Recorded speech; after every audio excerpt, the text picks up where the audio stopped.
आत्ताच मिळालेल्या मीडियाच्या माहितीनुसार मलाही आत्ताच कळालं आहे की माझी बिनविरोध निवड झालेली आहे. खरं तर हा विजय हा ईश्वरीय विजय आहे, हिंदुत्वाचा विजय आहे.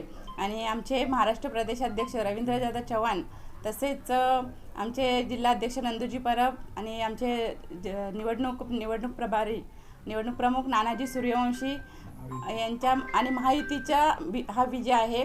तसेच हा भारतीय जनता पार्टीचा विजय आहे. आपल्याला सगळ्यांनाच माहिती आहे भारतीय जनता पार्टीवर हा नागरिकांचा मोठ्या प्रमाणात विश्वास आहे आणि हा जो विजय आहे हा भारतीय जनता पार्टीचा विजय आहे. आणि हा सगळा जो विजय आज झालेला आहे हा सगळा विजय आमच्या वरिष्ठ नेत्यांना समर्पित आहे.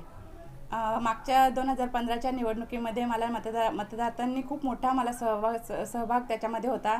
खूप चांगल्या मतांनी त्यावेळेस मतदारांनी मला मदत केली होती आणि त्यांच्या विश्वासाने मी त्यावेळेस निवडून आली होती. आणि आजची ही निवड आहे ही बिनविरोध निवड आहे.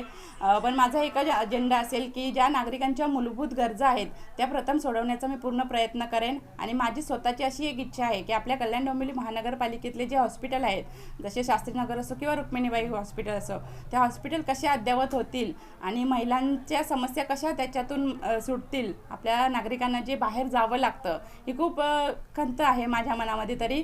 तर ही जी खंत आहे ती नागरिकांना त्याचा खूप गैरसोय होते आणि ती गैरसोय होऊ नये म्हणून माझा प्रथम काम असेल ते माझ्या नागरिकांच्या मूलभूत सुविधा माझ्या प्रभागातील आणि दुसरं असेल ते हॉस्पिटल आणि महिला सक्षमीकरण करणे हे माझं एक उद्दिष्ट असेल.